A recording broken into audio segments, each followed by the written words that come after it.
Hello बच्चों, आज मैं आपको क्लास 7 जिसका सब्जेक्ट है मैथ्स, इसकी वर्कशीट नंबर 31 समझाऊंगी, जिसकी डेट है हमारे पास 28 जनवरी 2021। आज की वर्कशीट में हम ट्राइंगल एंड इट्स प्रॉपर्टीज के बारे में पढ़ेंगे। ट्राइंगल आप सबको पता है, एक 3 साइडेड फिगर होती है। ठीक है, चलिए देखते हैं हमसे यहाँ पर क्या कह रहा है। यहाँ पर हमको कह रहा है complete the table below as shown for every triangle classified by side, find all the possible classification by angle. तो कह रहा है बाय साइड तो उन्होंने क्लासिफाई करके दिया है। एक स्केलन ट्राइंगल होता है जिनकी तीनों साइड्स अलग होती है, एक आइसोसेलेस ट्राइंगल होता है जिसकी दो साइड सेम होती है और एक अलग होती है, और एक इक्विलेटरल ट्राइंगल होता है जिसकी तीनों ही साइड सेम होती है। ठीक है, अब बाय एंगल आपसे कह रहा है, तो क्या स्केलन ट्राइंगल में ये तीनों हो सकते हैं? बिल्कुल हो सकते हैं, क्योंकि उन्होंने लिख के दिया है पहली बात तो, और दूसरी बात हो भी सकते हैं। कैसे हो सकते हैं? देखो, सबसे पहले यहाँ नाम लिखा हुआ है आपके पास acute angle triangle. Acute angle triangle वो होता है जिसका एंगल जो है वो 0 से तो बड़ा होता है, ठीक है, और 90 से छोटा होता है। तो एक ट्राइंगल में 3 एंगल होते हैं, तो तीनों एंगल 90 से छोटे हो सकते हैं क्योंकि स्केलन के तीनों एंगल्स अलग अलग होते हैं। अगर मैं एक स्केलन ट्राइंगल आपके पास बना दूं तो इसके जो तीनों एंगल्स होते हैं वो अलग अलग होते हैं। तो एक्यूट एंगल ट्राइंगल बन सकता है ना, ये इसके तीनों एंगल 90 से छोटे हो सकते हैं। ठीक है ना। उसके बाद कह रहा है राइट एंगल ट्राइंगल। बिल्कुल, ये राइट एंगल ट्राइंगल भी हो सकता है। कैसे? इसका एक एंगल 90 डिग्री का हो जाएगा और दो एंगल जो हैं वो क्या होंगे, आपके पास अलग अलग हो जाएंगे। ठीक है ना। अगर ये मैं 90 लूं तो मैंने यहाँ पर 60 और 30 ले लिया, तो बन गया ना ये राइट एंगल ट्राइंगल। और स्केलन ट्राइंगल है तो इसके तीनों एंगल्स अलग अलग भी है। ऐसे ही ये ऑब्ट्यूज भी हो सकता है। एक एंगल 120 से 90 से बड़ा होगा। 90 से बड़ा मतलब ऑब्ट्यूज एंगल वही तो होते हैं जो 90 से तो बड़े होते हैं, अब 180 से छोटे होते हैं। तो स्केलन ट्राइंगल हो सकता है। एक एंगल वन किसका लो, 100 डिग्री ले लो, बाकी के दो एंगल एक 40 ले लो, नहीं एक 45 ले लो, ठीक है, एक 55 ले लो। 55 नहीं 35 लेना पड़ेगा, तभी 180 आ पाएगा ना। ठीक है। अब बात करते हैं यहाँ आइसोसेलेस की। क्या आइसोसेलेस में ये तीनों हो सकते हैं? देखो, आइसोसेलेस ट्राइंगल जो है ना, ये वो ट्राइंगल होता है जिसकी दो साइड सेम होती है। तो फिर पता है इसके दो एंगल भी सेम होते हैं जब दो साइड सेम होती है। तो एक्यूट एंगल हो सकता है, बिल्कुल हो सकता है। दो एंगल मैं 45 के बना देती हूँ, या फिर दो एंगल मैं 50 के बना देती हूँ। तो तीसरे वाला एंगल कितने का होगा? 80 का, क्योंकि आपको पता है ना एक ट्राइंगल के तीनों एंगल का सम 180 होता है।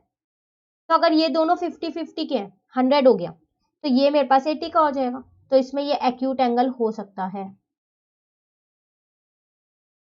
राइट एंगल ट्राइंगल हो सकता है क्या? बिल्कुल हो सकता है। एक एंगल मैं 90 का बना देती हूँ, बाकी के दो 45 के। मतलब पता है क्या है, शॉर्ट में आइसोसेलेस ट्राइंगल जो है ना, उसके दो एंगल्स आपको इक्वल शो करने हैं। तो ये 45 हो जाएंगे, ये 90 हो जाएगा, बन गया ना राइट एंगल भी। तो इसका मतलब इसमें राइट एंगल भी हो सकता है। ठीक है। अब बात आती है ऑब्ट्यूज एंगल की। क्या ऑब्ट्यूज हो सकता है? बिल्कुल हो सकता है। अच्छा, इस फिगर को थोड़ा ऐसे बनाते हैं ताकि आपको ये लगे ऑब्ट्यूज है ये।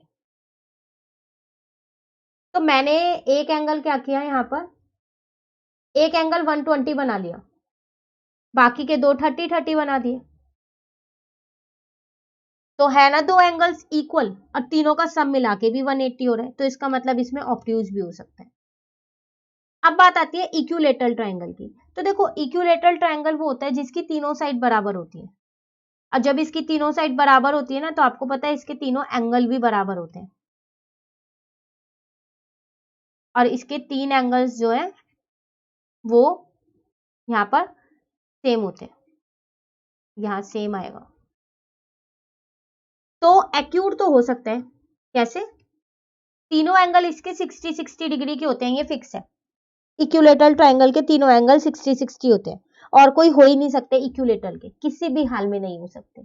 तो 60 तो 90 से छोटा है ना, तो इसका मतलब वो एक्यूट एंगल तो हो सकता है। तो फिर वो राइट एंगल नहीं हो सकता और ऑब्ट्यूज भी नहीं हो सकता, क्योंकि राइट एंगल में एक एंगल 90 डिग्री का होना जरूरी है ट्राइंगल में, जो कि नहीं हो सकता, और ऑब्ट्यूज एंगल में एक एंगल 90 से बड़ा होना जरूरी है, जो कि वो भी नहीं हो सकता। ठीक है ना। चलिए आगे बढ़ते हैं। कह रहे हैं the sum of angle of a triangle, अभी किया है 180 होता है ना। फिर कह रहा है exterior angle of a triangle is equal to the, exterior angle का मतलब होता है बाहर का एंगल। अभी मैं यहाँ लिखवा देती हूँ, इन क्वेश्चंस में बताऊंगी, ठीक है। तो वो होता है सम ऑफ इंटीरियर अपोजिट एंगल।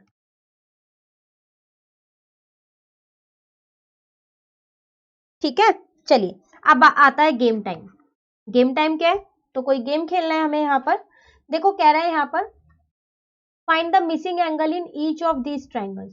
जितने भी ये 4 ट्राइंगल्स दे रखे हैं ना, इन सब में आपको मिसिंग एंगल निकालना है। फिर क्या करना है, and put the triangle number on the correct arrow. Triangle number देखो आपको ना ऑलरेडी आंसर्स दे रखे हैं ये, लेकिन हमें नहीं पता कौन सा आंसर किसका है, तो निकालने के बाद ट्राइंगल का नंबर लिख देंगे, ये इसका आंसर है। ठीक है। चलिए देखते हैं फर्स्ट वाले का। हाँ, तो यहाँ पर आपसे कह रहा है एक्स की वैल्यू निकालनी है। तो देखो एक्स आप देख रहे हो ये ट्राइंगल के बाहर है, इसको बोलते हैं एक्सटीरियर एंगल। ठीक है। और अभी मैंने यहाँ लिखवाया कि एक्सटीरियर एंगल ये किसके इक्वल होगा, sum of interior opposite angle. Interior मतलब अंदर वाले एंगल, अपोजिट मतलब जो इस एक्स के सामने होंगे। तो एक्स के सामने यही 2 एंगल्स तो हैं, है ना, यही 2। तो इसका मतलब एक्स की वैल्यू यहाँ पर कितनी आएगी, मैं एक बार फॉर्मूला लिख दूं, फिर हर केस में आप ये लिख लीजिएगा। Exterior angle is equals to sum of interior opposite angle. ठीक है। तो देखो x is equals to 50 plus 40, तो x आ गया आपके पास 90। तो इसका मतलब ट्राइंगल 1 90। चलो एक तो ट्राइंगल कंप्लीट हुआ, आंसर भी मिल गया। दूसरे ट्राइंगल की बात करते हैं। अब यहाँ पर तो एक ट्राइंगल में ही तीनों एंगल है, बाहर का कोई एंगल दे ही नहीं रखा, तो तीनों एंगल का सम तो 180 होता है ना। तो x plus 55 plus 60 is equals to 180 होगा फिर तो इसका मतलब x is equals to 180 minus 55 minus 60 होगा। तो वो आपके पास आ जाएगा 165, सॉरी 65 आएगा। ठीक है, 1 हटाते हैं।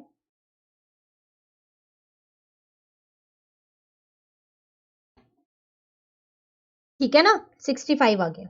तो ढूंढो कहाँ है 65, आंसर है ये ना, तो ट्राइंगल 2 का आंसर भी आ गया। चलिए थर्ड वाला करें। तो थर्ड वाले में फिर देखो x बाहर दे रखा है, अब इसके सामने वाले दोनों एंगल ये रहे, सामने ही है ना। तो अब आप ये फॉर्मूला लिखिएगा, तो मैं डायरेक्ट लिख लूँ x is equals to 50 plus 60, तो आपके पास आ गया 110। है कहीं पर आंसर 110, ये रहा। ठीक है, फोर्थ एक ही रह गया बस। फिर यहाँ पर ट्राइंगल के अंदर ये तीनों एंगल, तो तीनों का सम 180 होगा, लेकिन x प्लस 20 प्लस ये कितना होता है। तो देखो जब भी ऐसे सीधे वाला एंगल है ना, और ये ऐसे एल शेप बना होता है, तो ये हमेशा 90 डिग्री का होता है। आप कर ले।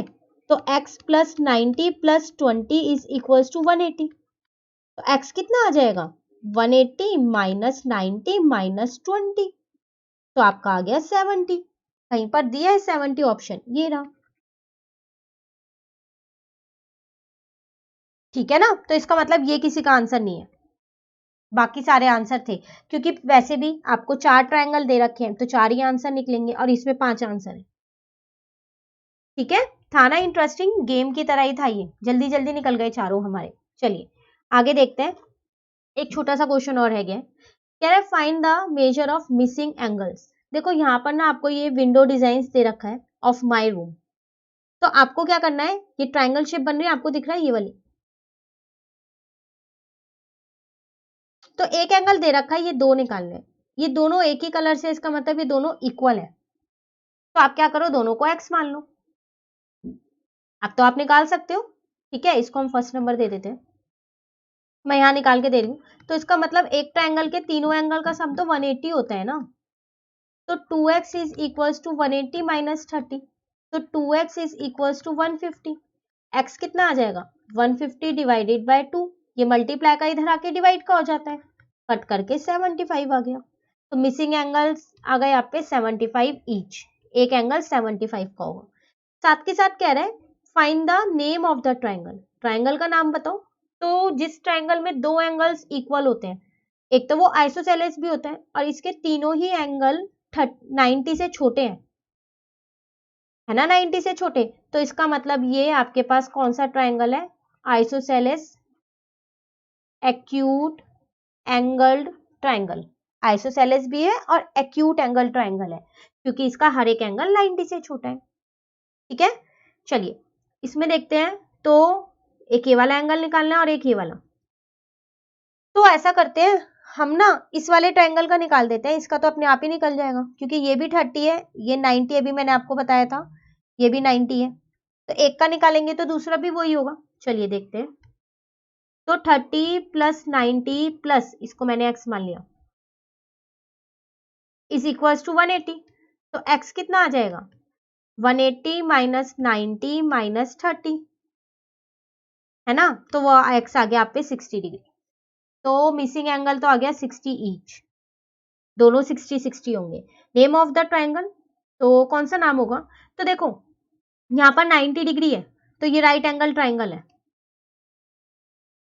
Right angled triangle. और बाकी आइसोसेलेस, इक्विलेटरल और स्केलन में से कोई सा है, तो इक्विलेटरल तो होगा नहीं, क्योंकि उसका हर एक एंगल 60 डिग्री होता है। आइसोसेलेस भी नहीं होगा, क्योंकि उसके दो एंगल सेम होने चाहिए, पर यहाँ एक 30 आया, एक 60 आया और एक 90 आया, तो ये स्केलन है।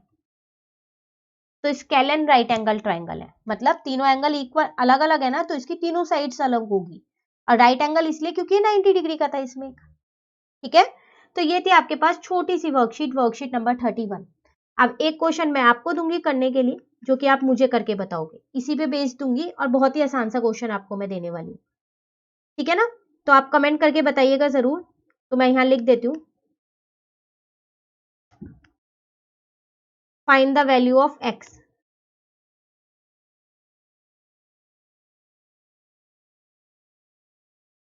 ये x यहाँ पर है, बाहर है, एक्सटीरियर एंगल वाला लगेगा, ठीक है, तो बिल्कुल ध्यान से लगाइएगा।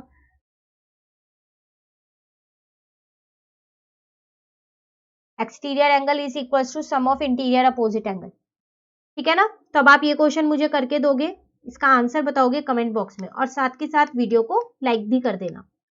ठीक है, चलिए वर्कशीट नंबर 32 जो है वो हम अपनी नेक्स्ट वीडियो में करेंगे। तो वीडियो अच्छी लगी तो लाइक जरूर कीजिएगा और मेरे चैनल को सब्सक्राइब कीजिएगा। Thank you.